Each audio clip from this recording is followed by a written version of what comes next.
भारी गिरावट के बाद सोने चांदी का बाजार संभलने की कोशिश कर रहा है। निचले स्तर से M6 पर सोने का भाव करीब 300 रुपए और चांदी का भाव 500 रुपए तक रिकवर हो गया है। पिछले कुछ दिनों में कैसा रहा बाजार का हाल और कैसी होगी आगे की चाल, देखते हैं इस खास रिपोर्ट में। बेटी की शादी का प्लान हो या फिर किसी और के लिए गहने खरीदने का इरादा, सोना और चांदी खरीदने का ये सबसे सही वक्त है, क्योंकि 33,000 रुपए का स्तर देख चुका सोना अब 29,000 रुपए के स्तर के आसपास घूम रहा है। इसी तरह चांदी भी 74,000 रुपए किलो तक का भाव देखने के बाद अब 55,000 रुपए के स्तर पर आ चुकी है। सोने और चांदी के भाव में गिरावट की बड़ी वजह अमेरिकी इकोनॉमी में रिकवरी के संकेतों को माना जा रहा है। अमेरिकी फेडरल रिजर्व ने भी संकेत दिए हैं कि रिकवरी को देखते हुए आगे नकदी बढ़ाने वाले इंतजाम नहीं होंगे। रिकवरी के संकेतों को ही देखते हुए बड़े हेज फंड्स भी गोल्ड और सिल्वर ETF से पैसा निकाल रहे हैं। इसके अलावा कमोडिटी ट्रांजैक्शन टैक्स लगने की आशंका से भी घरेलू बाजार में बिकवाली हो रही है, लेकिन बड़ी वजह अमेरिका से मिल रहे संकेत ही हैं।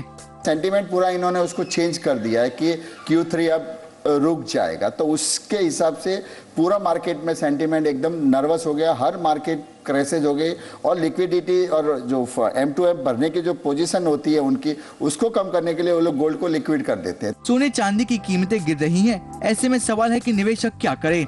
जानकारों की माने तो निवेशक गिरावट का फायदा उठाने के लिए थोड़ी थोड़ी मात्रा में खरीदारी कर सकते हैं, क्योंकि लंबी मियाद में भाव में रिकवरी आएगी।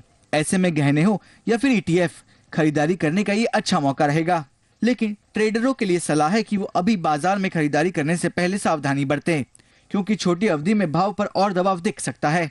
हमारा यही सलाह होगा कि लगभग एक छोटा सा माध्यम में रेंज में यदि वो शॉर्ट करें या सेलिंग करें तो करीब 400 से लेके 500 रुपया तक का एक सेल करके एक प्रॉफिट जो है वो आने की संभावना है। सोने और चांदी की इंडस्ट्रियल मांग में भी कमी आ रही है। गोल्ड और सिल्वर के सिक्के बनाने के लिए भी सोने और चांदी की मांग घट रही है, जबकि घरेलू बाजार में शादी का सीजन खत्म होने से भी मांग कम है। सोने की चमक अब फीकी पड़ने लगी है, लेकिन ये फीकी चमक अब छोटे निवेशकों के लिए बड़ी खरीदारी का मौका लेकर आई है। यही वजह है कि जानकार 28,500 रुपए के आसपास सोने खरीदने का सुझाव दे रहे हैं।